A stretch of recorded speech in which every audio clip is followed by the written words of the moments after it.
Shopping કોમ્પ્લેક્સમાં ચાલતી શાળાઓમાં સામે આવશે તવાઈ। જિલ્લા શિક્ષણાધિકારી દ્વારા આવી શાળાઓ બંધ કરવા માટે કાર્યવાહી થશે।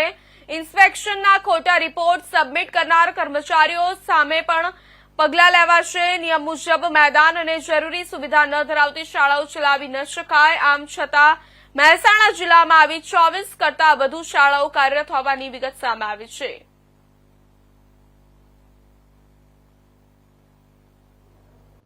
मैदान वगैरहની જે પણ શાળાઓ હશે એ ઇન્સ્પેક્શન વખતે નોન ગ્રાન્ટેડ શાળાઓનું જ્યારે ઇન્સ્પેક્શન મોટાભાગની શાળાઓ જે હોય છે એમાં એ નોન ગ્રાન્ટેડ શાળાઓ હોય છે ક્યાંક, તો એવી પણ જે પણ શાળાઓ જુલાઈમાં જે ઇન્સ્પેક્શન થશે એમાં ધ્યાનમાં આવશે તો એ જે ખૂટતી જે ભૌતિક સગવડો છે એમની મેદાન હોય કે અન્ય જે પણ પીવાના પાણીની હોય કે અન્ય રેમ્પની સુવિધા છે, આવી તમામ સુવિધાઓ જે ખૂટતી હશે એ તાત્કાલિક પૂરી કરવા જાણ કરવામાં આવશે। નિયમ મુજબ શોપિંગ કોમ્પ્લેક્સમાં શાળાઓ ચાલી શકે?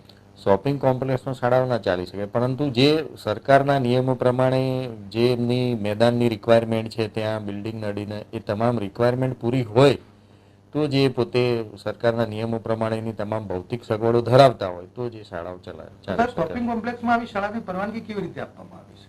એટલે એવી કઈ શાળાઓ જો ધ્યાનમાં આવશે તો એ ઇન્સ્પેક્શન કરી અને કોમ્પ્લેક્સમાં ચાલતી હશે તો એના પણ વિરુદ્ધ કાર્યવાહી કરીશું અમે। સાહેબ, આ રીતે જો શાળાઓ ચાલતી હોય અને ભૂતકાળમાં ઇન્સ્પેક્શન થયા હશે તો કેમ એ ધ્યાનમાં નથી? એ પણ અમે જોઈશું કે ગઈ વખતે કોણે ઇન્સ્પેક્શન કર્યા હતા અને ઇન્સ્પેક્શનમાં શું રિપોર્ટ છે એ ધ્યાનમાં રાખીને અમે જો જવાબદાર કર્મચારીએ કોઈ ખોટો રિપોર્ટ કર્યો હશે તો એની વિરુદ્ધ પણ કાર્યવાહી કરીશું।